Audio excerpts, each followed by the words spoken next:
Hey guys, I'm Brock and I write piano music for kids.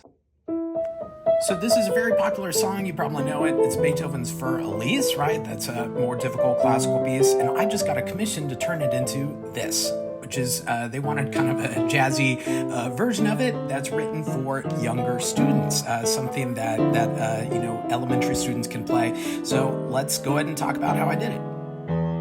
The first issue we're dealing with here is that Fur Elise is in 3 and I want it to be in 4. So how do we make that switch and make it swing? So I took something out of kind of the Vince Guaraldi handbook. Vince Guaraldi is the guy that writes for Charlie Brown, right?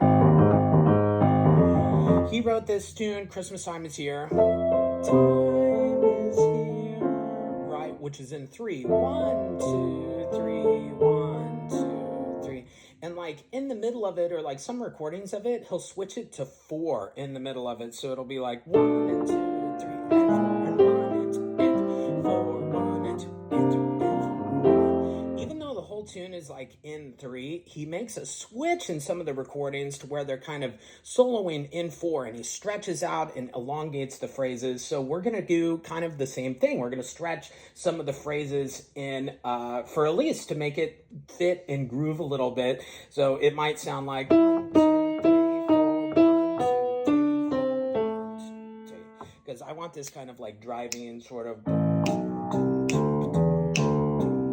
So together, instead of this 1 and 1, 2, 3, 1, 2, 3, 1, 2, we have 1, 2, 3, 4, 1, 2, 3, 4, 1, 2, 3, 4, 1, 2. So to make our arrangement sound more like a big band tune, instead of just starting with the main melody, I want to make an intro. And like a typical big band intro that you would hear in a jazz band is kind of repetitive a little bit, and sometimes it's a build that kind of leads to a big hit, and then we hear the melody. And so that's what I tried to do here. And so for that, I'm really just isolating like the very first 3 notes of the melody, literally like this E, D sharp, E, and I'm doing kind of some harmonies along with it. And so it'll sound like,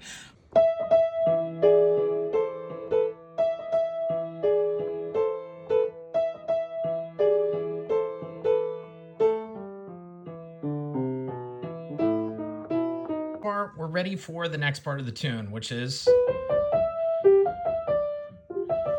right, and then he does the E's everywhere. So how do we make this cooler? So I'm hearing like our big notes are here, and not every note is made equal. You know, like music is an art form that takes place over time. So the longer that something is, it's more important. It takes more time. It gets more airplay. So these are the notes that I circled that take the most time. They're probably the most important out of the phrase. So that's what I want to kind of embellish with some different chords. But instead of just the regular C, G, A minor, and there's nothing wrong with that. I mean, Beethoven's, incredible for a reason, but we're wanting this to be a jazzy tune. So as an exercise that I give a lot of my composition students is, can you think of like 10 chords that have an E in it?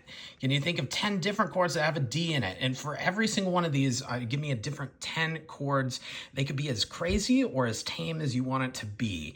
And, sky's the limit. It doesn't even really have to work in the key of A minor. So this is what I ended up doing. Okay, so for this very first part, I'm doing like a D minor 9 here. I think that that's kind of a neat change. And then I'm doing like a B fully diminished 7. And then this is kind of cool. We have an A half diminished. And then an E dominant 7 again. So in full speed, I'll give you a little bit of like before.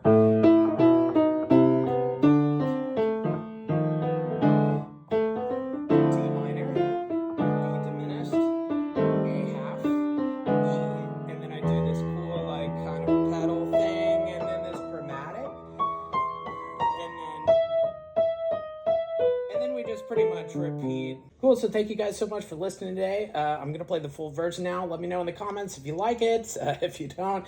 And yeah, if you want to hear me write something or talk about something. So here's the whole thing.